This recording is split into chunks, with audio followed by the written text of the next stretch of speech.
রোজ রোজ same same নাস্তা একটু boring না? চলুন আজকে ডিফারেন্ট কিছু করি। কি করছে বলুন তো? রাইট, চিড়ার পোলাও। আসসালামু আলাইকুম এভরিওয়ান। চিড়ার পোলাও রেসিপিটা চলুন দেখে নিই। চিড়ার পোলাও বানানোর জন্য আমি ভালো করে চিড়া ধুয়ে নিয়েছি গাজর কুচি, একটা ডিম, চিকেন আর একটু ধনেপাতা। আর এইগুলো সব রেডি করে নিয়ে আমি পেঁয়াজ কুচি আর কাঁচামরিচ কুচি কড়াইয়ে দিয়ে একটু তেল দিয়ে ভালো করে ভেজে নেব। একটু নেড়েচেড়ে ভালো করে পেঁয়াজটা ভেজে নিয়ে তারপরে এর মধ্যে আমি দিয়ে দিব চিকেনটা দিয়ে আমি খুব ভালো করে নাড়াচাড়া করে চিকেনটাও পেঁয়াজের সাথে একটু ভেজে নেব।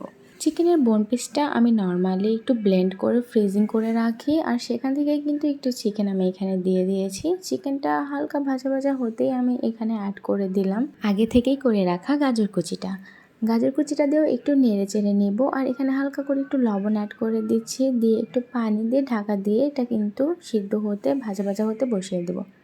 তো সিদ্ধ হয়ে আসলে দেখেন ঢাকনাটা খুলে আর একটু নাড়াচাড়া করে এটাকে ভেজে নেব। আর এই পর্যায়ে কিন্তু আমার গাজরটাকে আর চিকেনটাকে একবারই কুক করে নেওয়া হয়েছে।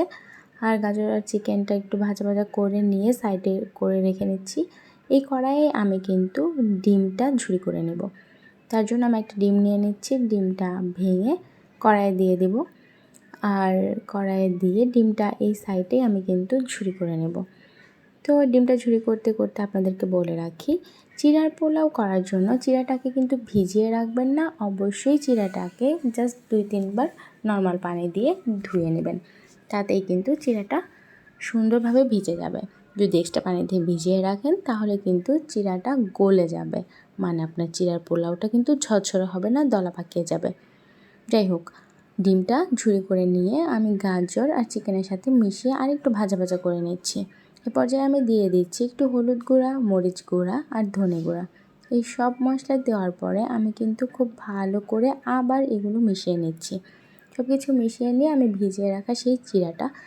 ভিজিয়ে রাখা বলে ভুল হবে, ধুয়ে রাখা সেই চিড়াটা কিন্তু অ্যাড করে দিচ্ছি। চিড়াটা অ্যাড করে আমি কিন্তু গাজর, চিকেন আর ডিমের সাথে ভালো করে মিশিয়ে নিচ্ছি। মিশিয়ে নেওয়ার পরে আমার খেয়াল হলো আমি তো লবণ দিতেই ভুলে গিয়েছিলাম। যাই হোক, একটু লবণ এই পর্যায়ে অ্যাড করে দিলাম। অ্যাড করে দেওয়ার পরে আবার ভালো করে নেড়ে চেড়ে একটু ভেজে নিচ্ছি। লাস্ট পর্যায়ে নামিয়ে নেওয়ার আগে ধনেপাতা কুচি ছিটিয়ে দিলাম।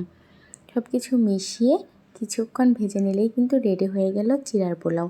এটা খেতে যেমন মজা, এটা কিন্তু বানানোও দেখলেন আপনারা খুবই ইজি। তো বাসায় নাস্তায় বা বাচ্চাদের টিফিনে কিন্তু এটা ট্রাই করতে পারেন। আশা করি ভালো লাগবে। আসসালামু আলাইকুম।